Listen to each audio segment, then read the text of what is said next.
Today we're going over the 1967 attack on the USS Liberty, presented by me. Background. Why was it there? The USS Liberty was conducting an intelligence gathering operation in international waters off of the Sinai Peninsula in 1967, and on June 8th it was attacked by Israeli forces. Why was it attacked? The Israeli intelligence services, Mossad, declared that the Israeli pilots and gunboat captains believed that the USS Liberty was an Egyptian vessel impeding in their waterways. However, naval intelligence officers, survivors of the attack, including Captain McGonigal, in his written statement, as well as other survivors, alleged that the Americans had recorded evidence of Israeli war crimes. Another, less prevalent theory is that the Israeli military wanted to draw the U.S. into the Six-Day War as a false flag operation. The USS Liberty reported prior reconnaissance by Israeli aircraft buzzing the ship in the act of flying by to see what's going on and check out the target. The first pass of the attack allegedly targeted or at least damaged communication equipment on board the USS Liberty.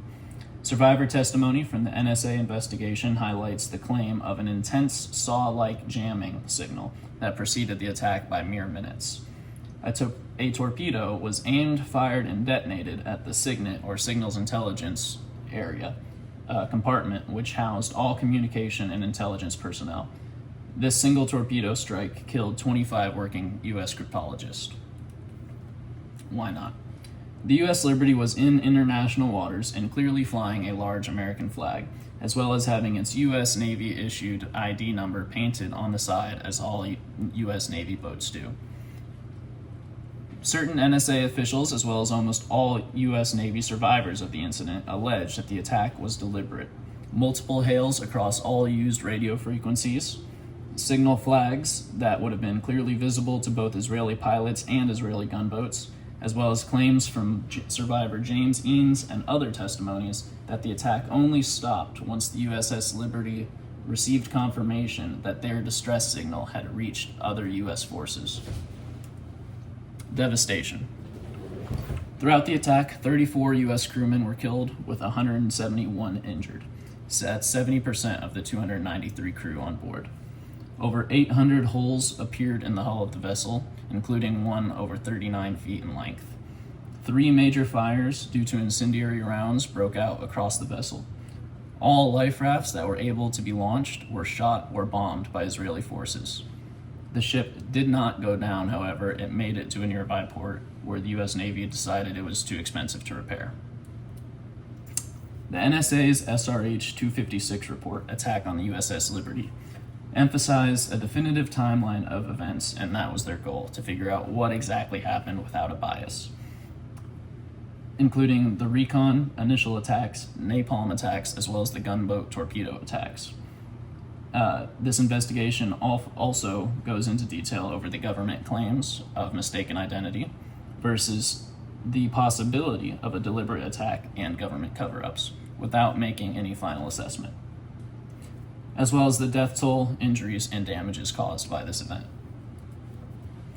The U.S. Naval Court of Inquiry's findings emphasized the direct aftermath and the feelings of the governments involved versus the feelings of the survivors. They believe that, quote, there was ample opportunity to identify the Liberty correctly, unquote. However, it was still just a, quote, tragic case of misidentity. This entire investigation was based on the determination of culpability of the Liberty's crew, not the attackers, and this investigation did not receive any outside help from the Israeli government or anything like that. It did find that, quote, no malice was intended against the U.S. Navy personnel by the Israeli military. Long-lasting effects.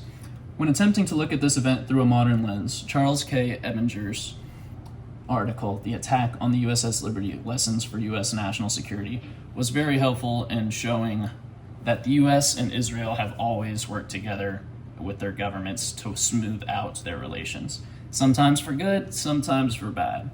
This article specifically mentions the settlement of Palestinian land by Israeli settlers, and that President Biden helped back that and set that up to happen. This article also mentioned that a lot of well-distinguished officers and journalists and survivors have attributed this attack to Israeli special operations, possibly going after audio that had been recorded during the attack or leading up to the attack, as the USS Liberty was doing its communication analysis. Please find attached the process paper and all the sources. Hope y'all enjoyed.